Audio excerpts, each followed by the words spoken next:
All right, welcome everyone. It is 8 p.m. and we're ready to get started.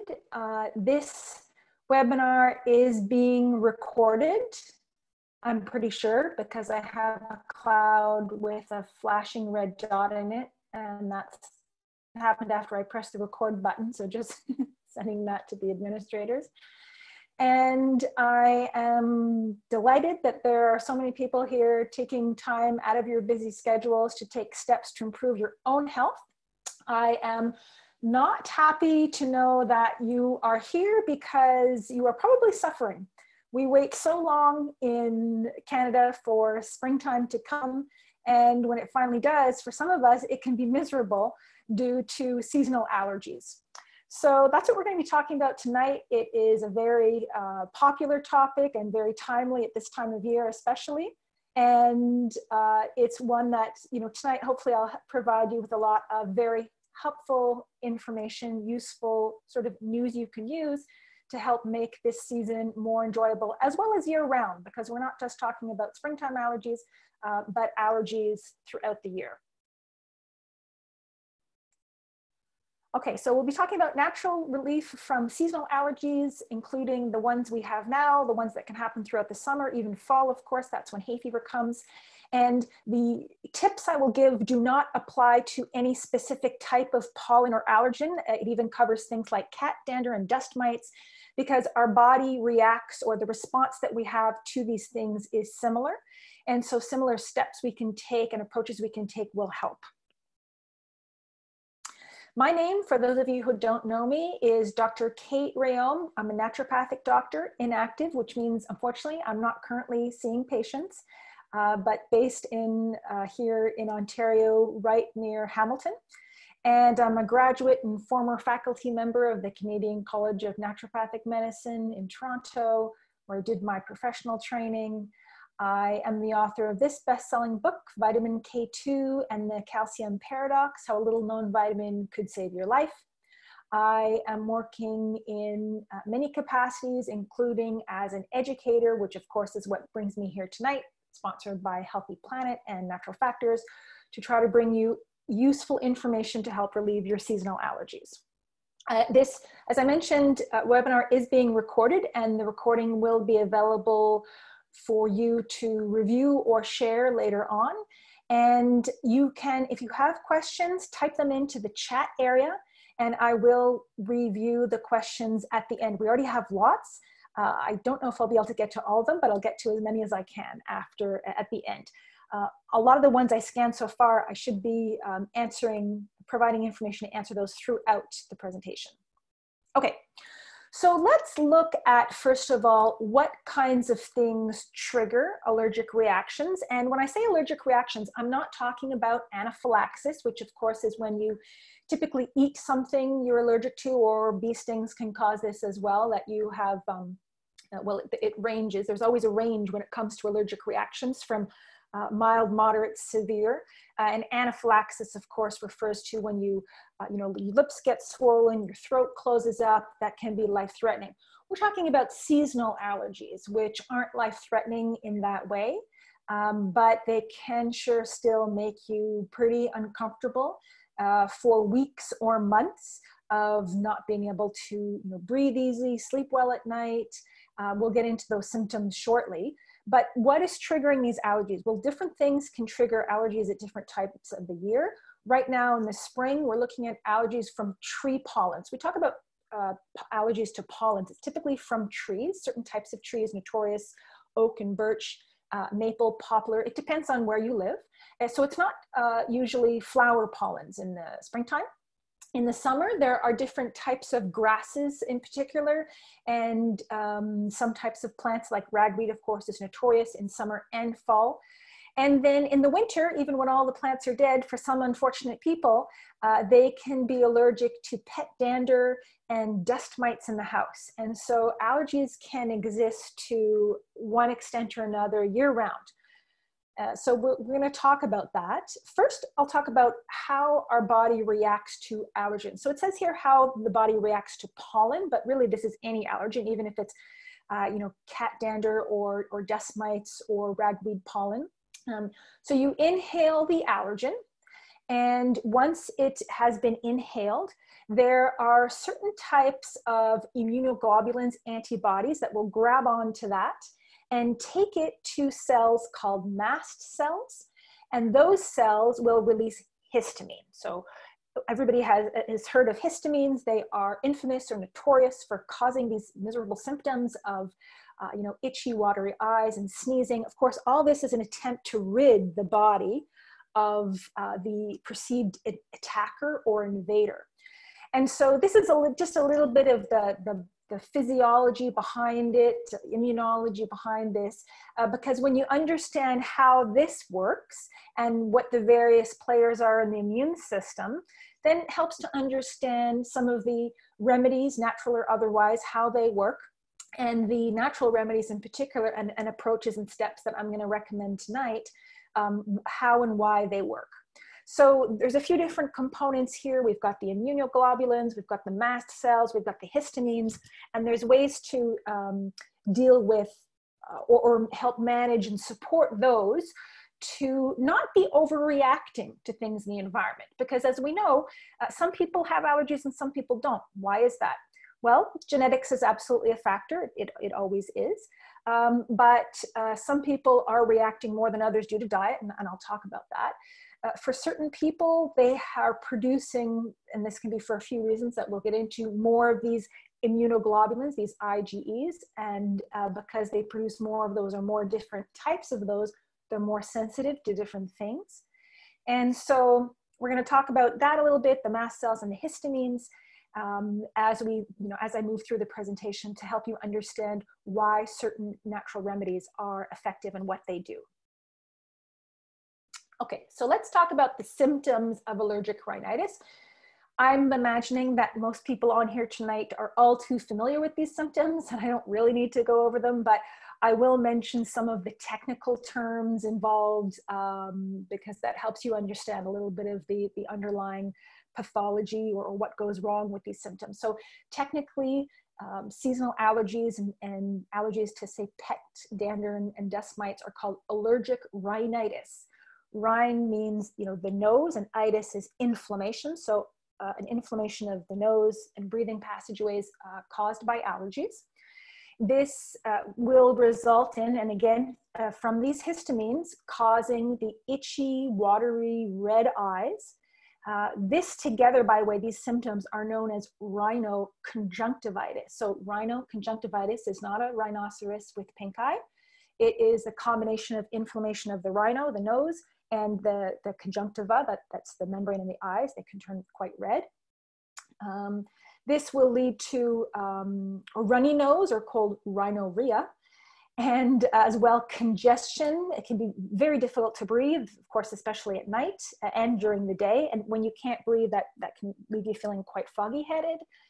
Sneezing, obviously, that's a classic allergy symptom. And again, all this is the body's trying to rid itself of this, of the allergens, of the triggers. Inflammation in the sinuses, itchy or post nasal cough drip. So you're lying, especially at night, you're lying because of the excess fluid that's being produced, it's dripping down the back of your throat, and that triggers a cough. So one thing that's important to point out right now is, if you are suffering with these symptoms and you have a cough, and you know that that's normal for you, that's fine. But if you have a fever, that's not normal for allergic rhinitis. That is not typically a sign or symptom of any kind of allergy or seasonal allergies. And do see your doctor, because especially right now, if you have a fever and a cough, you need to get checked out by a doctor. So that's a distinguishing feature between allergies and colds and flus or viral illness, which can often present as well, sneezing and coughing, but the difference there is fever or no fever. So those are the standard and the classic symptoms, but there are other symptoms that can come along with seasonal allergies that maybe are less recognized, but can still really impact your quality of life. So in addition to the typical congestion, postnasal drip, excess mucus, sneezing, all these things, you can have decreased focus and concentration, hives, eczema, even sometimes middle ear infections because of increased production of fluid. You can have, along with that lack of concentration, difficulty decision-making, mood swings, irritability, changes in blood pressure and sometimes low blood pressure. So there are a number of conditions that can affect your sleep quality, and that leads to exhaustion. This is one thing, of course, that people will comment that they're not sleeping well, either because they're not breathing well or because of that postnasal drip causing a cough. So there are other symptoms that can really impact quality of life.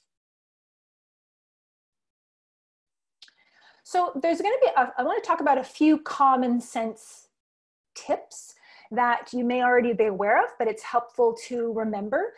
This is in terms of the actual pollens, or reducing our exposure to pollens. We're talking about for people who have allergies that come from the pollens, which is limit your outdoor activities when pollen counts are high. It's unfortunate when the weather is just turning nice to have to do that, but that can make a difference in terms of your exposure.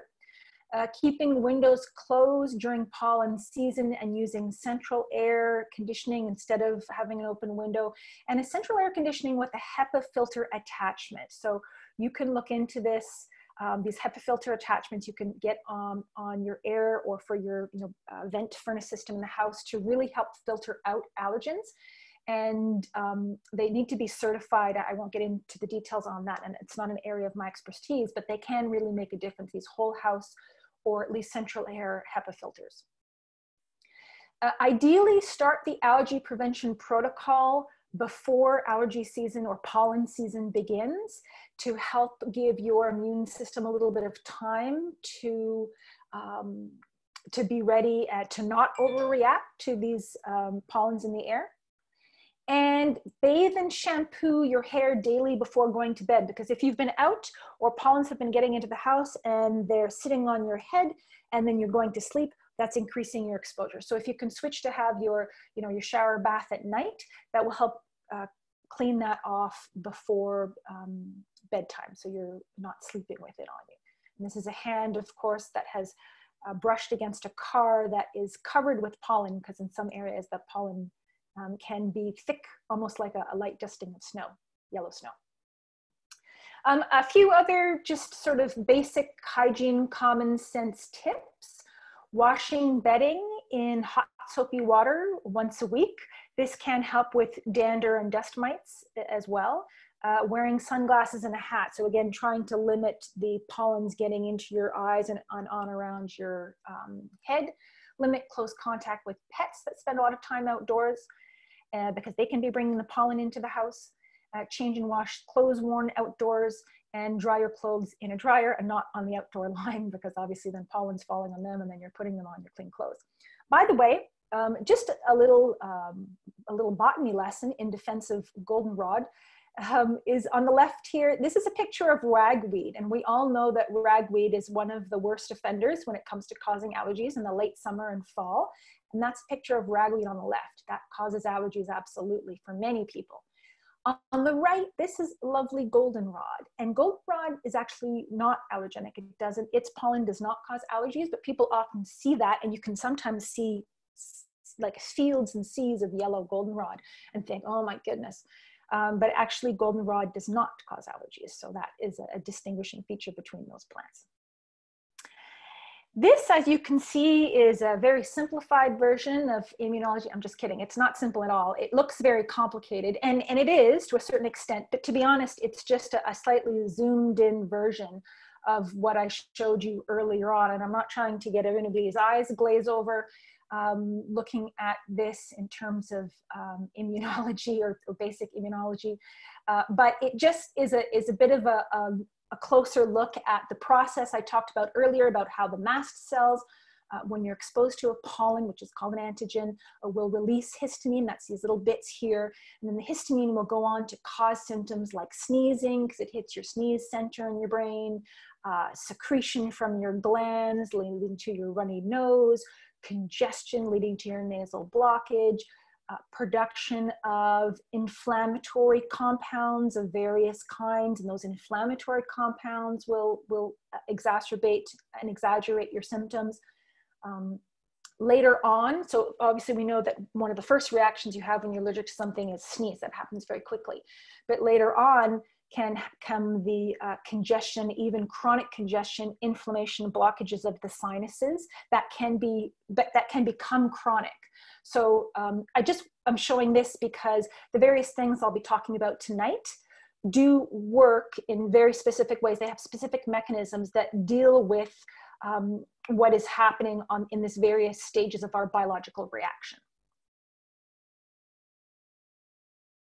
Okay, so first thing I want to talk about before I talk about remedies in terms of nutritional supplements is diet.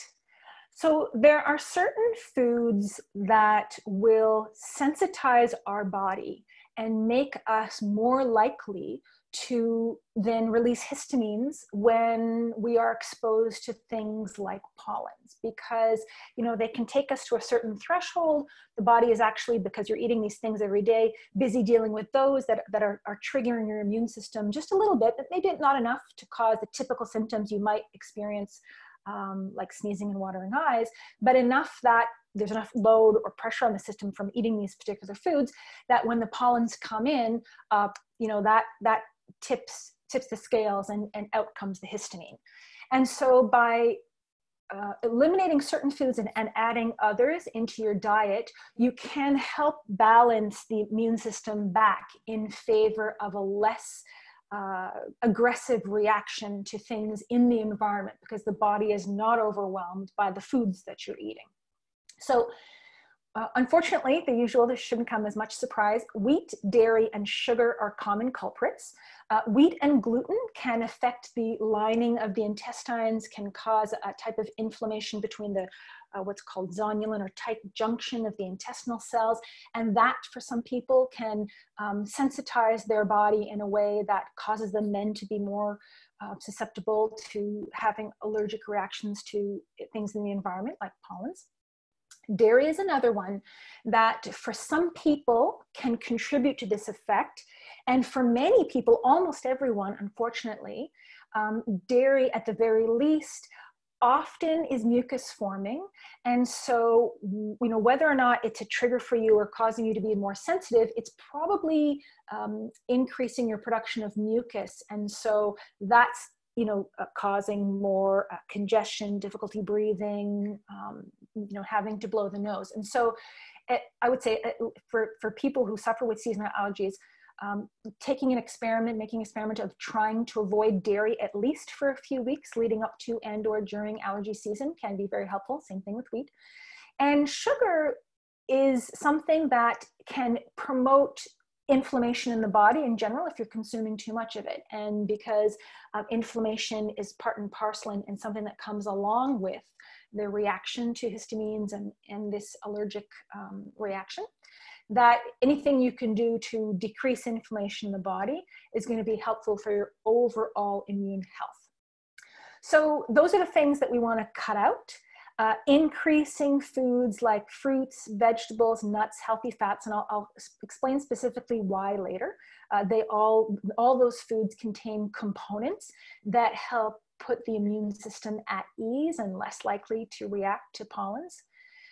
For example, a 2007 study showed that following a traditional Mediterranean diet, which features the foods that you can see in this image here, the fish and lots of fresh vegetables and tomatoes, garlic, healthy oils, olive oils, nuts and seeds are a very important part of the Mediterranean diet. And there was a little bit of meat in there, and there is a little bit of dairy in some areas, but again, the way the people react to dairy can often be mucus forming, so we have to leave that part out. But following a Mediterranean diet has been shown to decrease the incidence of asthma and rhinitis. So that's at least one study looking at that, and the references are below. And by the way, I can make this presentation available later if you want a copy of it. Next, and this is still on the level of diet and intestinal health, because ultimately, a main part, the majority of our immune system runs along our intestines. And that makes the intestines a very important thing to focus on when it comes to our health. And specifically, the healthy bacteria that we have in the intestines will send messages to, excuse me, hold on. I'm talking too much now, I have a dry throat. And I finished my water. Will send messages to our immune system to help us increase the tolerance or decrease the tolerance, depending on good or bad bacteria, to things in our environment. So probiotics have been shown to, this is of course healthy bacteria that we find in fermented foods, as well as in, of course, supplements. It's a great way to top up your healthy bacteria.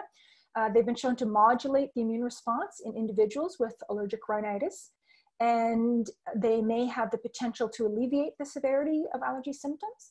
And research showed that people who took either a probiotic supplement or consumed foods rich in probiotics had improved allergy symptoms or less allergy symptoms and overall improved quality of life. And I do get feedback on that from people, including probiotic food or supplements, that it really can make a difference in terms of, again, it's the messages that's happening in the intestine, those good bacteria sending a message to the immune system to say, hey, don't overreact to whatever is in the environment. You don't need to do that.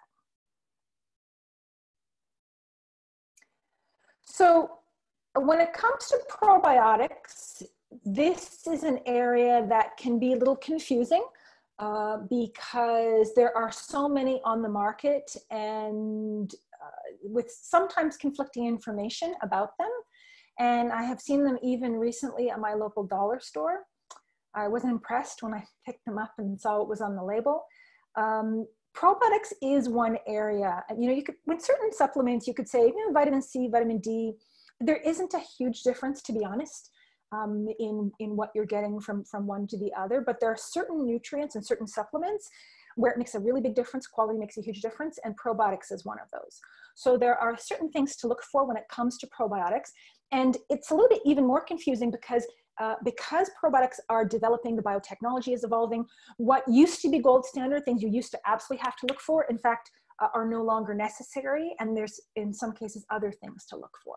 So for example, used to be gold standard is your probiotics had to be enteric coated because we didn't have the technology to select or guarantee that certain strains of probiotics would survive digestion.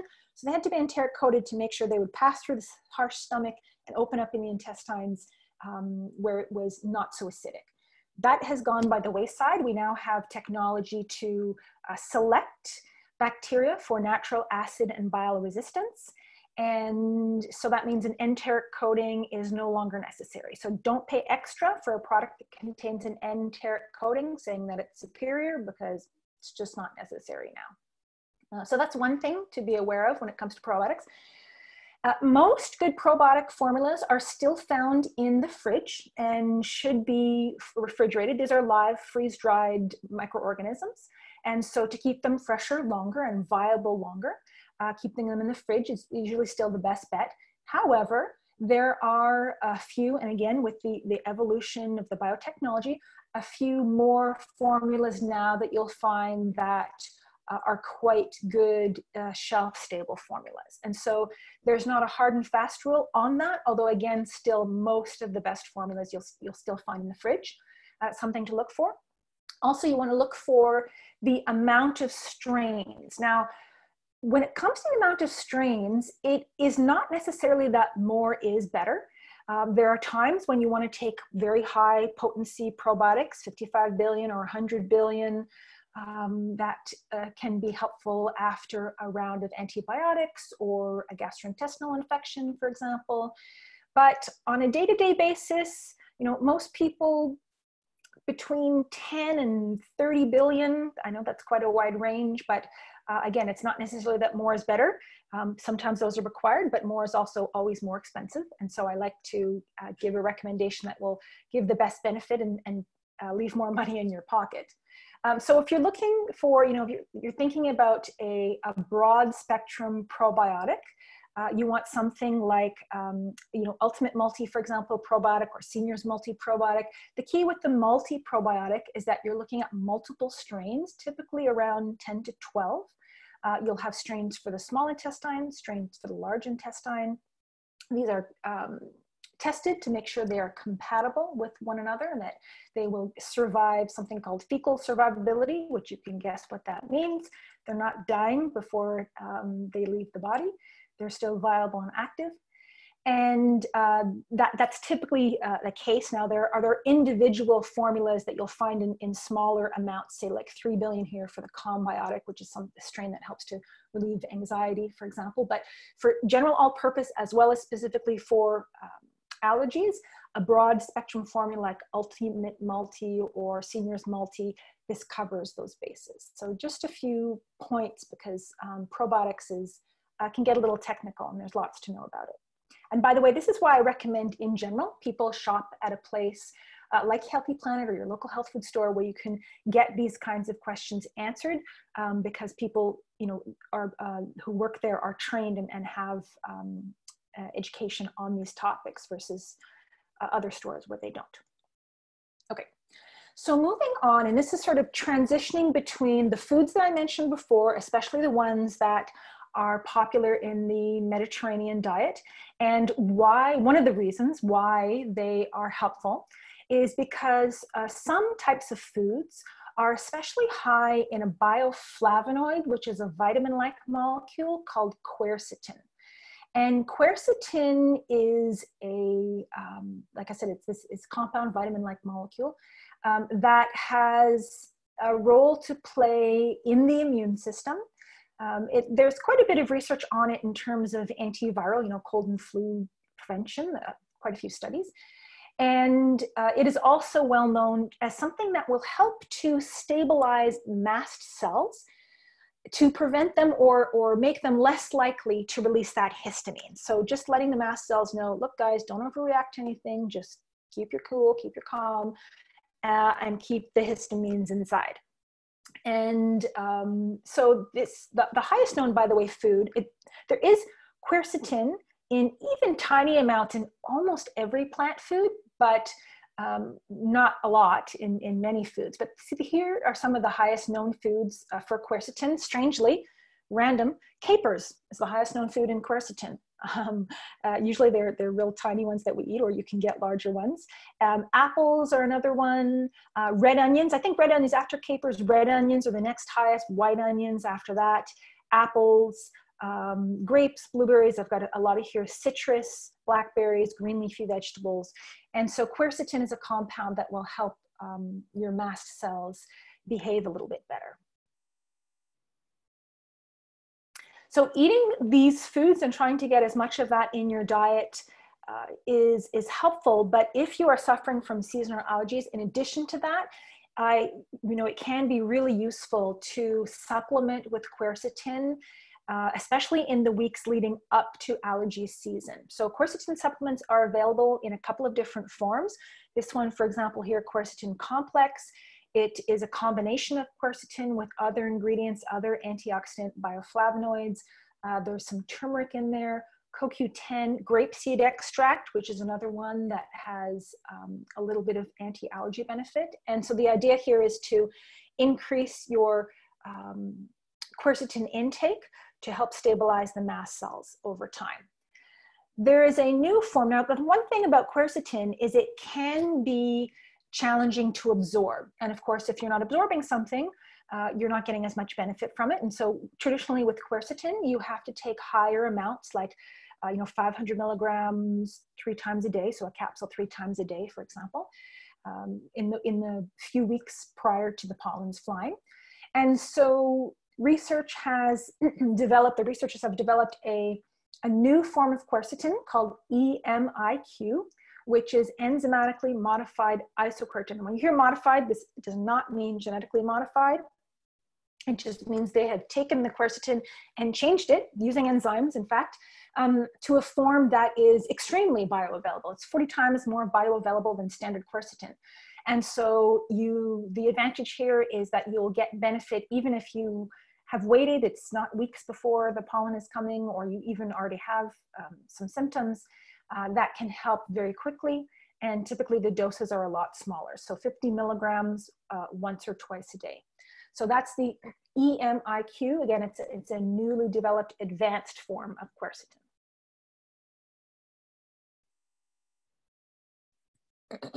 Okay, so next. I mentioned earlier that one of the factors involved in seasonal allergies is inflammation. Of course, everything that I explained before, and the technical name for everything is an itis, a rhinitis, a conjunctivitis, a sinusitis. So itis, when you think itis, you think curcumin, really. You know, this is wonderful Mother Nature's anti-inflammatory extraordinaire. So curcumin, as I'm sure you all know, is the active ingredient or the medicinal ingredient in the herb turmeric, or the spice turmeric. Here's turmeric up here. It is a member of the ginger family, as you can see. And you can buy this fresh in supermarkets, or more often you find it in a powdered, dried variety. It is used as a flavoring in many types of East Indian yellow curries. It's sometimes used in mustard, or as a food coloring agent, because it has quite a bright orangey yellow color to it. And turmeric as a spice contains components that give it color, that give it flavor, and it has some medicinal components. So there have been thousands of research papers on curcumin and its various medicinal properties. And for the most part, if you hear something that seems to do everything, you should question whether it's doing anything. But when it comes to curcumin, it is the real deal. And there are tens of thousands of research papers to back that up.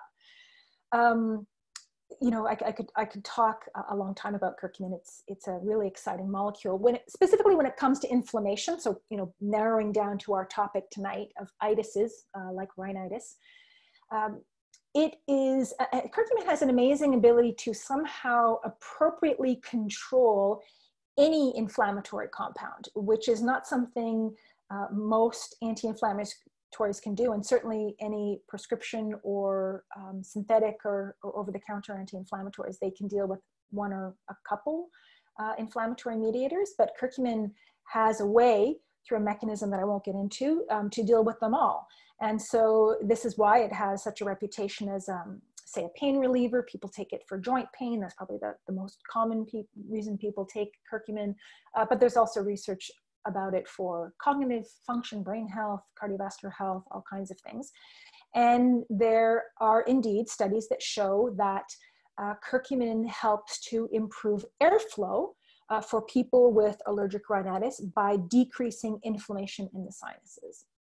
And so for people who, and I did see a question earlier, where people are saying, well, I'm just congested, you know, there's nothing coming out, but I'm just sort of congested. Then, you know, decreasing potentially inflammatory foods like the wheat and the dairy. And, oh, by the way, sorry, I hate to be a bummer or a buzzkill, but red wine is another one that can cause increased release of histamines. So if you're suffering with seasonal allergies, you might want to avoid the red wine, at least during that period. And so do that, and then look at a natural anti-inflammatory like curcumin. Now, curcumin and turmeric are two different things. So people will say, well, I tried turmeric. So there's a few really important things to know about this. First of all, turmeric is the whole herb. And like I said, it has some curcumin in it, but it has other things too. And so, and furthermore, when we're getting it in a powdered or a whole herb, you don't know how much curcumin you're getting. It's not standardized. It can vary from batch to batch in terms of spice. And so you're not sure how much curcumin you're getting to begin with. And secondly, curcumin is not very well absorbed. It is notoriously not well absorbed. There was, you know, so much really interesting research being done on curcumin, laboratory studies, and seeing amazing things. And then the research proceeded in the late 90s, mid to late 90s, into clinical trials, and didn't get a whole lot. It was very disappointing. And that's when researchers realized that the participants in the clinical trials weren't absorbing the curcumin, and they weren't getting decent blood levels, and this is why they weren't getting impressive results. So then researchers started to experiment with ways to make curcumin more absorbable. And there are a few ways to do that, to make curcumin more absorbable. And now there are a few high absorption forms of curcumin on the market. And those are the ones as well that are being used in clinical trials. Because once the clinical work, or once these high absorption forms were developed, the clinical work with curcumin really took off. And now this is when you see really fascinating and very promising results coming out of clinical trials. And so one of these, looking at curcumin helping to alleviate nasal symptoms and improve airflow. And there are others. So when it comes to making curcumin more absorbable, like I said, there's a few different ways of doing that. Curcumin here, or curcumin rich, has achieved that by making the curcumin particle extremely tiny. So you basically take curcumin, you grind it down to a teensy tiny particle, then it needs to be coated with something called gum gati. It's a vegetable gum from the gati tree, it's an Indian tree, that prevents the teeny tiny particles from clumping back up. And then you have something that's extremely absorbable. One of the most common myths, I would say the single most common myth around curcumin, is that all you need to make it more absorbable is take it with some black pepper. And you know, I mention this because this was based on a study done in 1998 when researchers realized that people weren't absorbing curcumin and they needed to find a way to do this. And so they did a small study, about 10 people, and they took them and gave them heaps, really large amounts of regular curcumin, and saw that blood levels didn't change. Blood levels were sort of barely detectable, wasn't really being absorbed. And then they gave them curcumin and black pepper, and the blood levels went from barely detectable to like 0.1 to 0.4. And they said, ooh, this is a 400% increase in your absorption of curcumin. But 400% times nothing is still basically nothing. And so, while black pepper may give you a little bump in your curcumin absorption, it really isn't. It really doesn't make that big a difference. And when you look at now the modern high absorption forms, the difference is quite striking. So this blue line here is 2,000 milligrams of curcumin along with piperine, which is a black pepper extract. That's this blue line here. You do get a little bump in your absorption of curcumin about the 3-hour mark, and it goes back down again. Compared to any of the higher absorption forms, the curcumin and black peppers not performing that well. And here is their curcumin at the orange line is 100 milligrams. The big blue line is 210. You don't really ever need your blood levels to be that high. They're just kind of showing off there. But the point is, it very quickly and easily can get blood levels up. And so this is why the high absorption forms are being used in clinical trials. Okay, so that's something about curcumin. I'm sure there'll be lots of questions about that I can answer later. Okay, next. Really, I suppose I could have put this first because in terms of sort of lifestyle or hygiene tips, and one of them is nasal irrigation. And this is one that has been studied quite extensively and reviewed. This is the results from the systematic review and meta-analysis of a variety of studies done showing that nasal irrigation will help flush allergens, clear the nasal and sinus discharge, and relieve allergy symptoms. So if you have not tried this before, it feels a little weird, but it works. I do recommend to invest in a Neti Pot or another type of nasal irrigation. There's a number of different types of nasal irrigation systems. And you want to use either slightly warm distilled water or boiled tap water that has been thoroughly cooled to no more than 40 degrees. Again, you'd want it to be a little bit warm, about maybe body temperature or a little higher. Too warm or too cold will be very uncomfortable, and it can cause your sinuses to like kind of seize up on you. And then you mix a cup of this prepared warm water with half a teaspoon of table salt and half a teaspoon of baking soda, and you flush this through your sinuses. It takes a little, trick to get the hang of it, to get the water flowing through. You do want to do one side and then the other, but you use this in your Neti Pot or your sinus rinsing bottle once or twice a day when pollen counts are high, and studies have shown that it absolutely is helpful.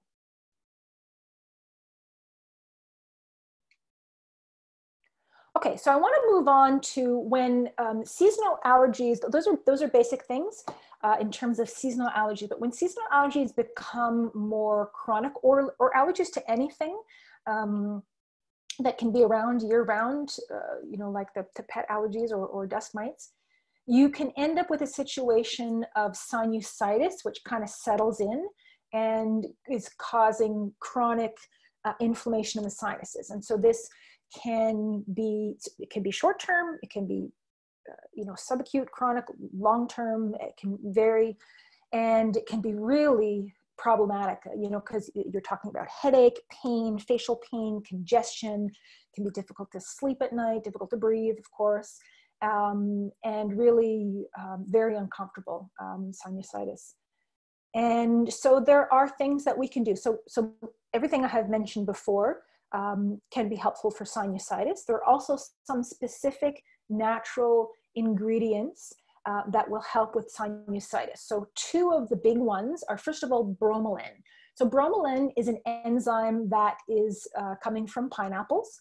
You could try to eat a lot of pineapples, but you probably still won't get super concentrated amounts of your bromelain. By the way, it's found in the core of the pineapple. And so those are pretty tough to chew. If you want to juice them, that's a way to get bromelain from the pineapple cores.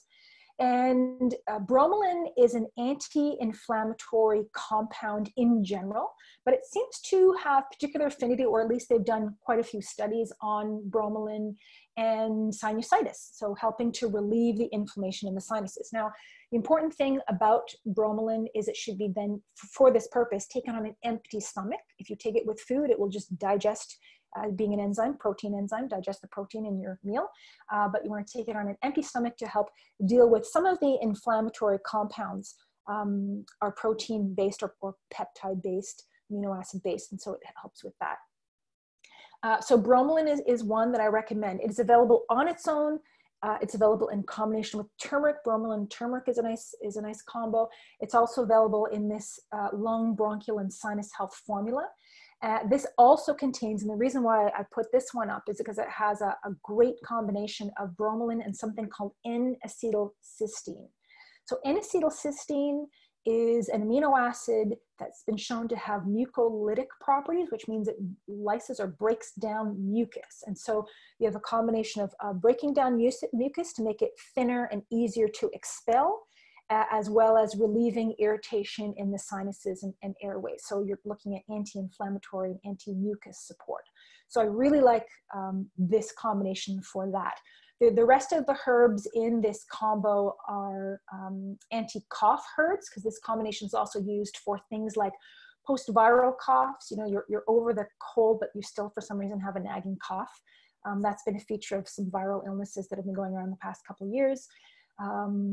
Or other chronic difficulties in breathing. But, you know, when it comes to this sinusitis and chronic, this N-acetylcysteine and bromelain combination is nice.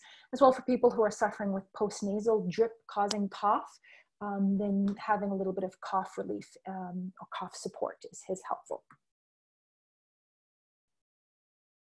Okay, well, that is the main information that I had to share with you. I kept it a little bit on the short side, 45 minutes, because I knew there'd be lots of questions, but I didn't anticipate this many questions. So I'm going to go into the questions and start scrolling down from the top. Okay, the first one is, I have a stuffy nose all the time, it's disrupted my sleep. Started with last year's spring allergies and has not gone away. I've tried antihistamines. By the way, I didn't mention this earlier, but one of a big motivator for getting off antihistamines, I know they can be very effective and you think, oh, well, I'll just take it now. But long-term and cumulative use of antihistamines, unfortunately, in a few studies have been shown to lead to dementia and affect brain health. So this is something we want to try to get away from. Turmeric, so the person mentions turmeric. So unless you have tried curcumin, and specifically a high absorption form of curcumin, don't think that you've tried it and it doesn't work, because again, just with straight turmeric or even a standard curcumin, you may not be getting absorption. What can I do? How do I unstuff a nose when there's no mucus to blow? Well, that's what I'm talking about with the rhinitis. Again, that bromelain in particular is one to try for people who are just feeling stuffy, even though there's no mucus. That's inflammation in the sinuses typically. Springtime is a really bad time for headaches for me. Could they also be caused by seasonal allergy? Yes, headaches could be caused by changes in the barometer. Some people are sensitive to that, changes in air pressure. But some people also have what's called cluster headaches that can come at different times of year, and spring can be a trigger for you. And it's actually a special type of migraine. And so actually I would work with a naturopathic doctor one-on-one to find out, in fact, if you're possibly having cluster migraines in the springtime. But it could be related to seasonal allergies. This could be the way your allergies are manifesting. And the recommendations, because histamines in some people can trigger headaches, so these recommendations could be helpful as well. Let's see. Quercetin and blood pressure medication, not a problem. How can you tell the difference between sinusitis and seasonal allergies? Well, again, seasonal allergies tend to come on at specific times of year, whereas sinusitis can be part and parcel of seasonal allergies. It can be, start by that and then continue throughout the year. Sinusitis can be a feature of cold and viral illness, but basically the sinusitis is the inflammation in the sinuses, regardless of what's triggering it and how long it's lasting for, whereas seasonal allergies is a reaction to some kind of pollen in the air. Will these remedies work even if you don't know exactly what you're allergic to? Yes, that's the beauty of this approach. And I think we already talked about how we can cure frequent sneezing and postnasal drip. That's what we're talking about.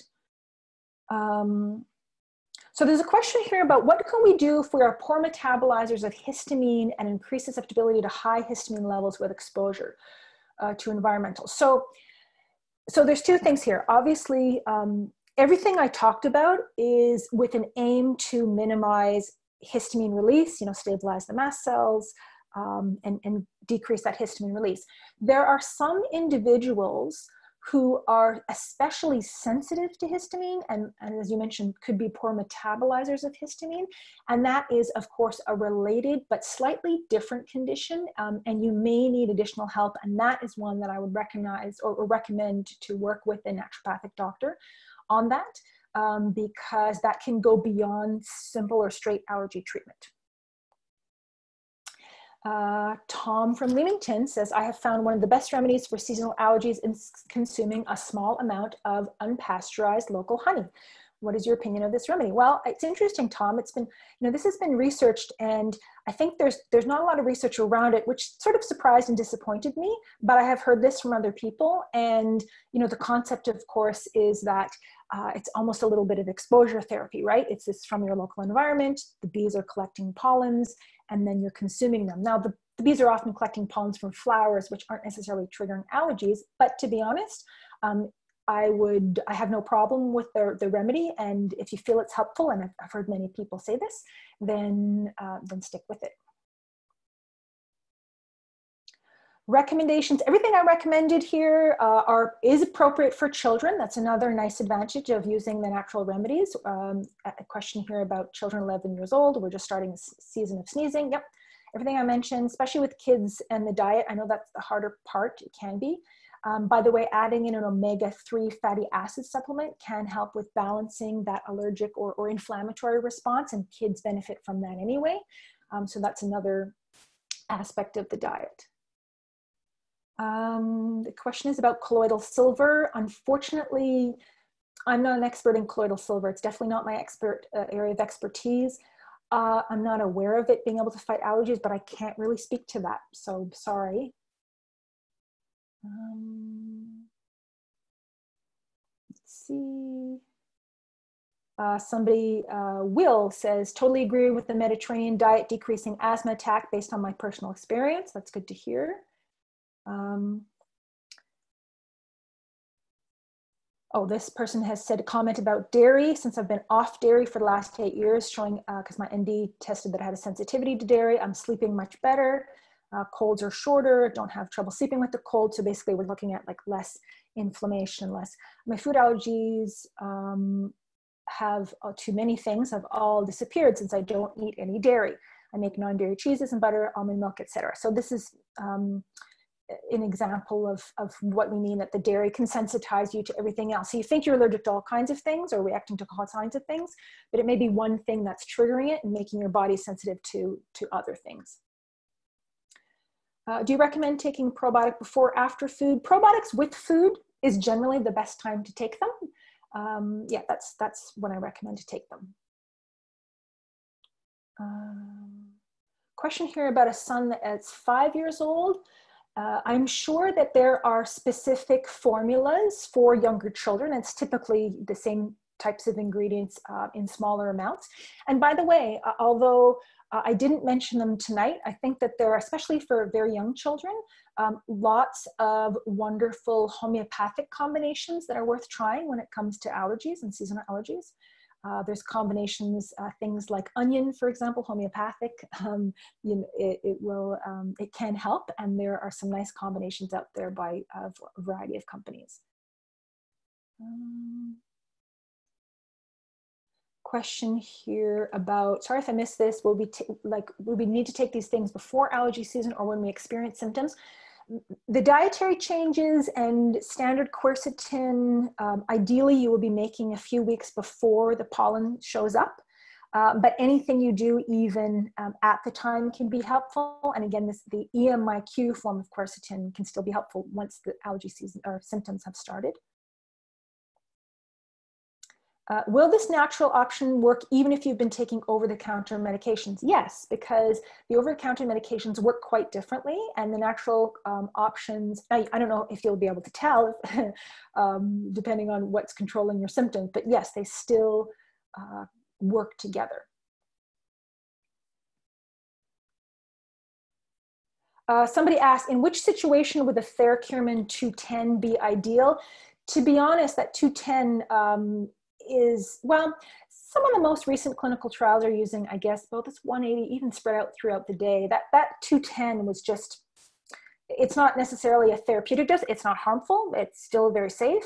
That was tested in people. No side effects or harmful effects, but I don't think you need your blood levels to be that high. You don't to get the benefits. They were just showing how high the blood levels could get if you wanted them to. So that 210 isn't really required or necessary or to take all at once. Can you speak about bee pollen? Yeah, bee pollen. So this is the similar concept to the honey, but more concentrated.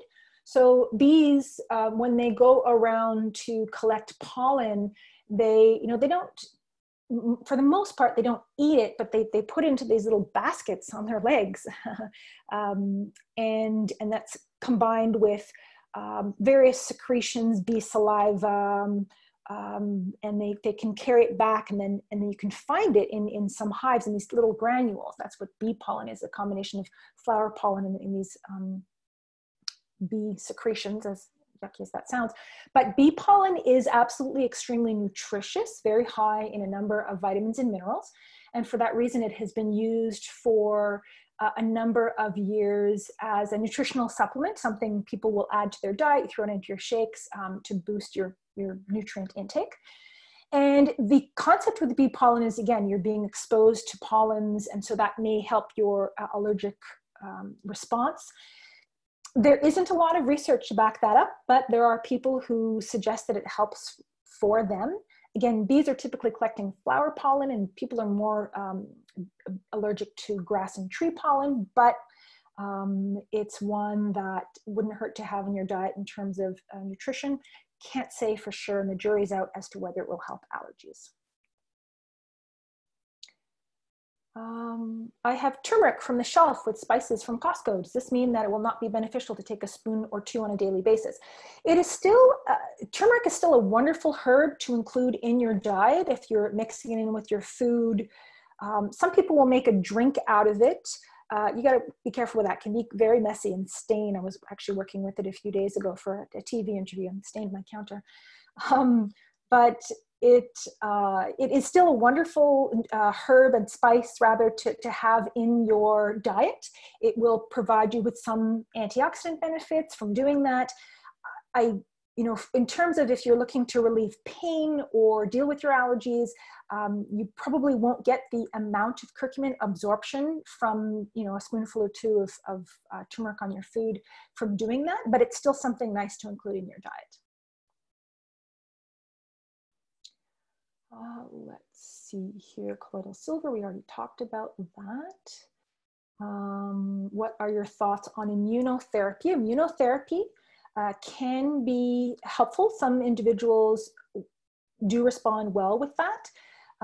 Others, it takes a long time and it can be a long-term commitment. And that is, for people who don't know, you can see allergists and have shots or injections, a small amount of exposure to certain types of compounds, allergens, to help increase your resistance or resilience or decrease your reaction to those things. For some people, it can be helpful, but it can take a long time.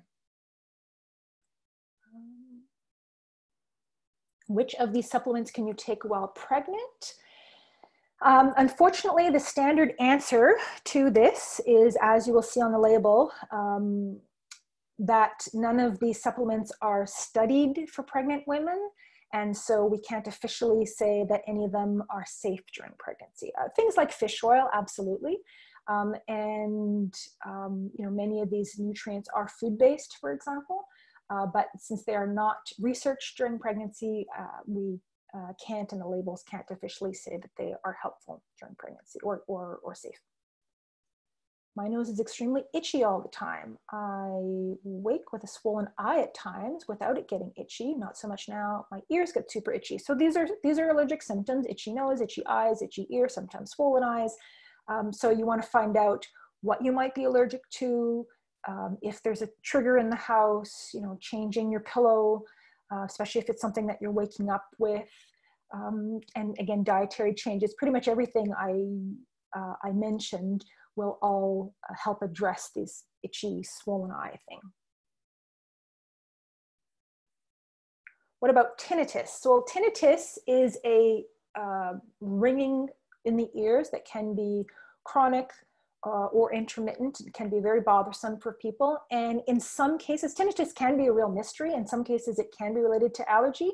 And in some cases, in many cases, it's not necessarily known. But if you have tried other things for tinnitus and haven't been helpful, then dealing with allergies is something worth trying. Let's see, here we go. Oops. Are we at for time? Oh, dose of seasonal allergies, dose of Curcumin for seasonal allergies. Would you recommend?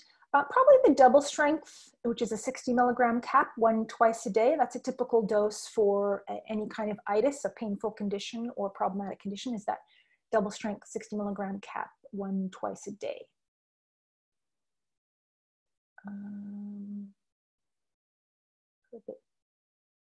Okay, we talked about those. We talked about bee pollen and bee products. My nose is always stuffed in the morning, except for in the winter. Postnasal drip, taking antihistamine, but still going on. Don't feel comfortable using the steroid spray. So this is, again, you'd have to go through these steps, try to identify what it might be.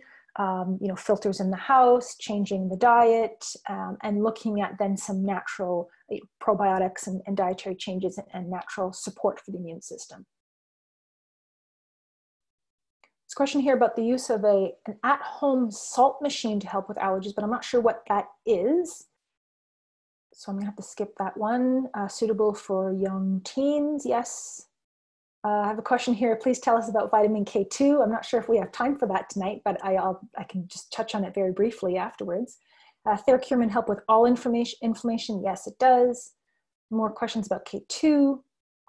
So I might have to get on this.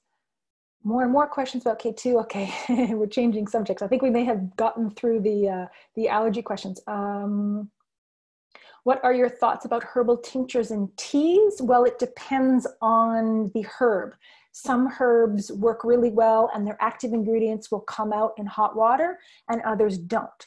So that is that's one that's tough to answer. Will these supplements replace Claritin? They might, depending on what you're reacting to and what your diet is, and you're taking all of the steps. You could, some people, and that's the goal, of course, with natural treatment, is to be able to get by without the antihistamines.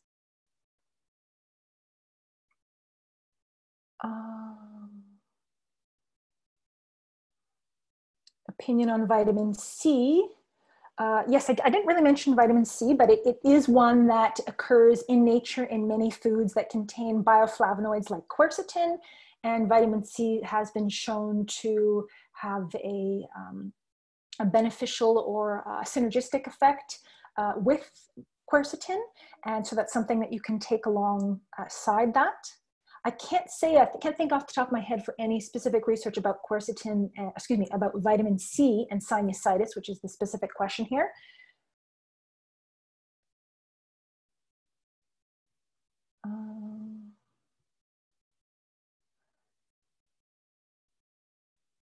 Okay, how does curcumin okay, first of all, this one's easier. Is black cumin seed oil good for allergy?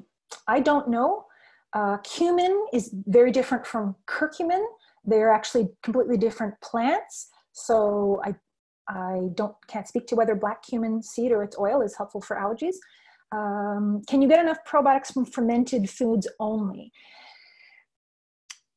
It depends. If you're eating a lot of fermented foods, you may be getting a worthwhile amount of probiotics through your foods. The probiotics that you find in supplements are often different strains, ones that aren't common in foods, and they also have been tested and clinically and shown to have specific benefits. And so you're getting different types of, or different strains of bacteria. That said, research around people consuming more probiotic foods have been shown to have, less allergies, less anxiety even. So we do see benefits, and studies show benefits from people eating probiotics in their foods. Okay, how does curcumin compare with curcumin C3 complex? I've looked at the C3. So C3 stands for 3 curcuminoids, and curcumin naturally contains 3 curcuminoids. So I've looked briefly at the C3 complex, and I don't see what the difference really is of it than regular curcumin, other than it has a fancy name.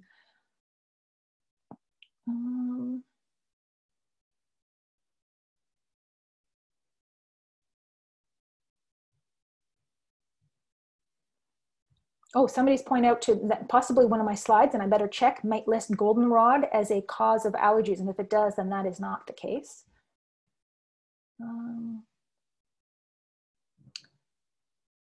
How about lemon? I'm not sure what you mean, but maybe lemon water in the morning. That is helpful for the liver, and that's always a good thing. Certainly take lemon water in the morning. How to identify an allergy to dairy? So if I eat a different mild products during the day, so to identify an allergy to dairy, you should go off dairy completely for at least 2 weeks. That may be tough, but if you're eating different things or just a little bit here and there, you may always have just enough symptoms that you can't tell. So you would go off it completely for at least 2 weeks. A month is best, but if you can go at least 2 weeks, and then the next day after 2 weeks, or ideally your month, you eat dairy all day long. You eat dairy breakfast, lunch, and dinner. And then wait a day or two and see what happens. Don't have any dairy the following day, wait a day or two and see what happens. Sometimes it's right away, sometimes it takes a day, sometimes it takes a couple days, but basically you have to go off it completely and then load up and see how your body reacts. It's any kind of food allergen elimination and reintroduction will work that way. Is there any reason not to take the supplements year round? No, there is not. But if you only have allergies in the spring, you can typically take these things, starting in February, March, or late winter. But there's nothing harmful, certainly, with taking them year round. The curcumin, for example, helps with inflammation all the time. Okay, a little bit of, okay, mild product, milk products, not mild products. All right. Let me see here. How do I, what else? I feel like I've missed some questions here.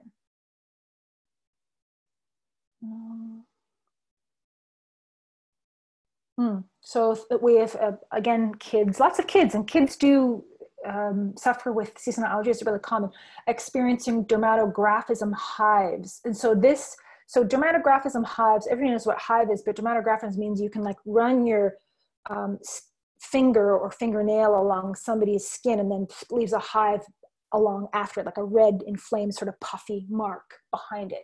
And that is an allergic reaction. That is suggesting that the immune system is overreacting and overly sensitive to something in the environment that's making it, react more to just even a light touch.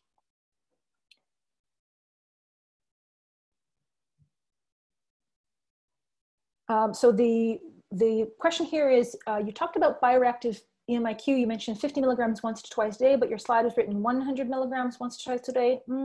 If that's the case, then there's a mistake there, because it should say 100 milligrams per day, which is 50 milligrams or 1 capsule twice a day. So I'll go double check to make sure that's not an error there, typo. This is a good question, and I will wrap up. We've just got a few more here. And what if you have an allergy test and it showed you to be reacting to everything? What does that mean? So this is where, there are different ways of determining what you're reacting to. And these tests are often done by measuring your IgE levels. That's one way of doing them. There are different types of tests, and I don't know what kind of allergy test you've been taking. But this is where, when the allergy tests are confusing or showing that you're allergic to everything, is to try something like an elimination diet. So if you want to check out, probably the easiest, not easiest, but simplest, most straightforward and well-developed, basically it's an elimination diet, is something called the Whole30. It's not meant to be an elimination diet, but that's what it is. You can find information online, Whole30. You do this for a month, and then you gradually reintroduce foods and see what your reaction is. And that's often an easier way to see what you're truly sensitive or allergic to. In some cases, than the allergy test, especially if you're getting conflicting or confusing results with the allergy tests.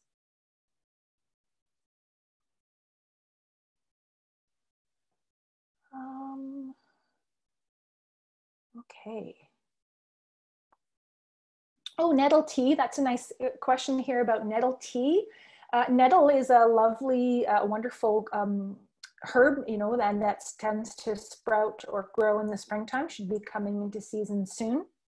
And nettles, if you can find them fresh and pick them very carefully with gloves and steam them and eat them, are delicious. And as a herb, you can also often find nettles as a dried loose leaf tea. And sipping nettle tea is something that has been shown to be helpful for allergies.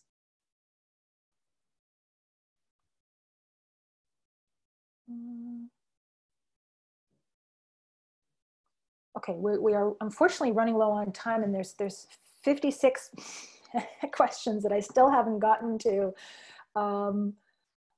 There's so many here. Let me just see here.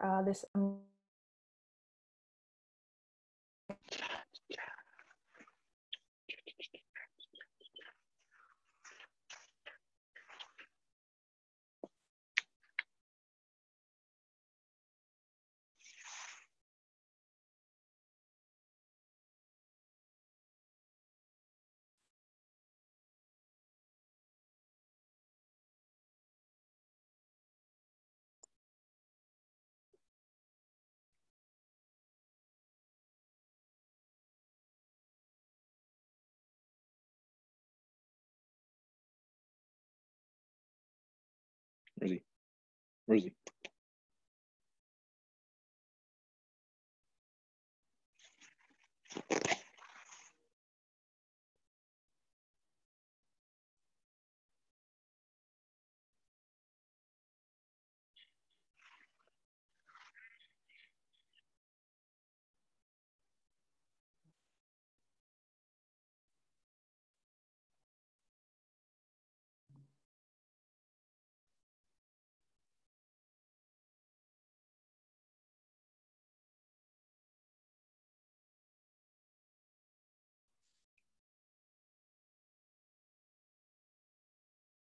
Okay, I think you should be able to still hear, I think you should be back.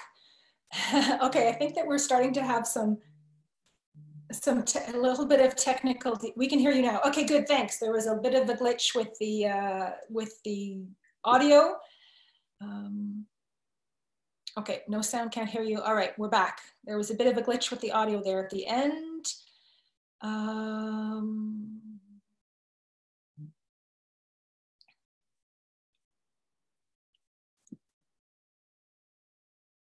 I'm just looking through, I want to answer I'm going to answer just a few because we've got so many more messages and we're running over time. But so I'll answer quickly some of the shorter questions. Can we make the at-home nasal cleaning salt to be used with the Neti Pot? Yes. So the recipe that I gave, either warm distilled water or boiled water that has been cooled to no more than 40 degrees, so just slightly warm, with 1 cup of water to half a teaspoon salt and half a teaspoon baking soda. Oh, Darlene comments, I've been using ultrasonic air salinizer for about 6 months and found that I have next to no mucus in the morning. I use the machine at night in bed while I sleep. That's good. I've not heard of that. And I think that brings us up to time and the end of our presentation. So thank you so much for your attention and for your questions. Just see here. And the recording of the presentation will be made available for review and through Healthy Planet. And if you have any further questions, you can also direct them to Healthy Planet, and I'll do my best to try to respond to them. So thank you very much, everyone. Have a good evening.